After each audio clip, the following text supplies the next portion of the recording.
patterned body, a little gold face, set seriously towards the future, wavered on the screen.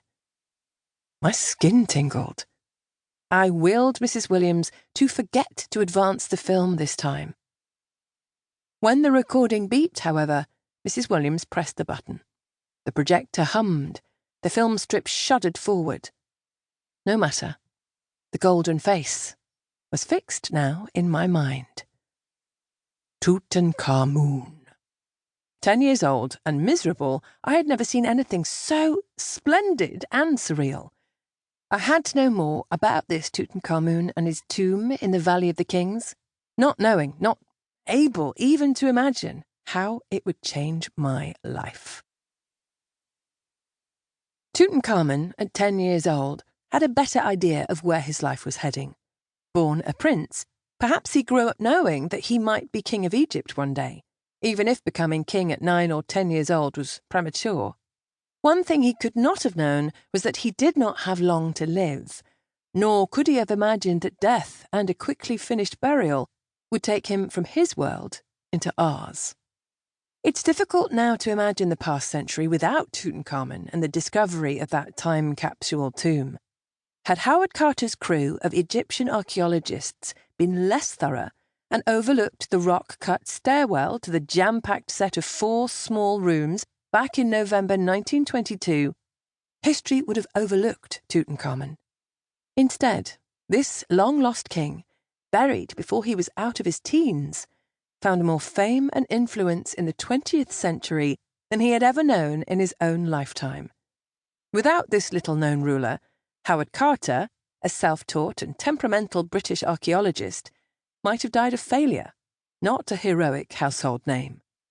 His sponsor, the 5th Earl of Carnarvon, might have died of old age instead of an infected mosquito bite in his Cairo hotel room.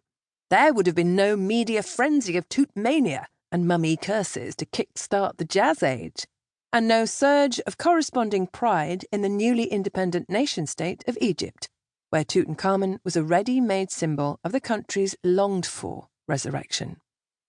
From the moment the beds and boxes and burial trappings in his tomb reversed their journey up those stairs, Tutankhamun began to shape the politics of the Middle East and the global popularity of ancient Egypt like no other archaeological find before or since. The modern world would never be the same, not only for the events that surrounded the 1920s discovery of the tomb, but also because that proved to be only the pharaoh's first rebirth.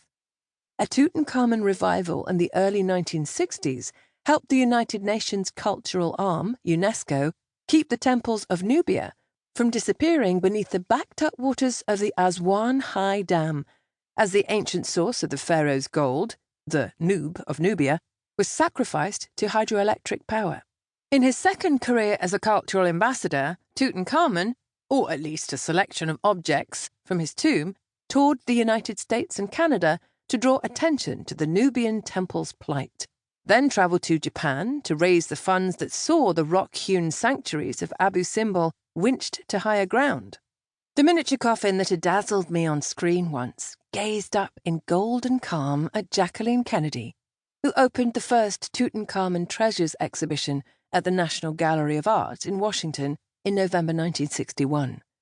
It was the gilded start of the Kennedy presidency, when hopes for a fairer society and American leadership were high, and culture was the kindest weapon the Cold War had at its disposal.